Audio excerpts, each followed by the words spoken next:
Hello student, welcome to my YouTube channel Shikkhangan education.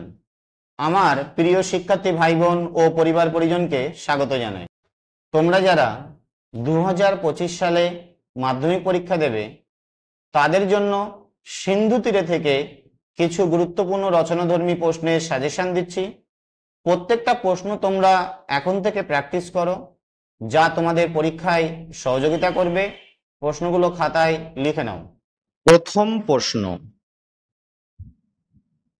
কন্যারে ফেলিল যাতা, কন্যার পরিচয় দাও। তাকে যেখানে ফেলা হয়েছিল সেই স্থানটি কিরূপ ছিল? 2 নম্বর প্রশ্ন, সৈয়দ আলাওল রচিত পদ্মাবতী কাব্যের ঐতিহাসিক ও সাহিত্যিক পরিপ্রেক্ষিত আলোচনা করো। 3 নম্বর, সমুদ্র নৃপতি সুতা নাম কি? সিন্ধু তীরে কবিতা অবলম্বনে সমুদ্র নৃপতি সুতার চরিত্র আলোচনা করো।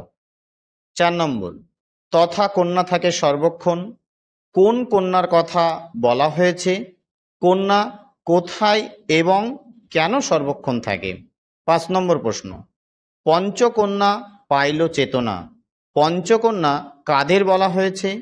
পঞ্চকন্যা কিভাবে চেতনা ফিরে পেয়েছিল? এই প্রশ্নটা অত্যাধিক গুরুত্বপূর্ণ, তোমরা ভালো করে প্র্যাকটিস করো। 6 নম্বর প্রশ্ন, দেখিয়া রূপের কলা বিস্মিত হইল বালা, অনুমান করে নিজ চিতে বালা শব্দের অর্থ কি? তার বিস্মিত হওয়ার কারণ কি? তাকে দেখে বক্তার কি মনে হয়েছিল? এই প্রশ্নটা অত্যাধিক গুরুত্বপূর্ণ, ভালো করে প্র্যাকটিস করো। ভিডিওটা যদি সম্পূর্ণ ভালো লেগে থাকে এবং তোমরা যদি আমার ইউটিউব চ্যানেল থেকে আরো ভালো সাজেশন পেতে চাও, তাহলে ভিডিওটি বন্ধু বান্ধবের মধ্যে শেয়ার করো, লাইক করো, সাবস্ক্রাইব করো। ধন্যবাদ।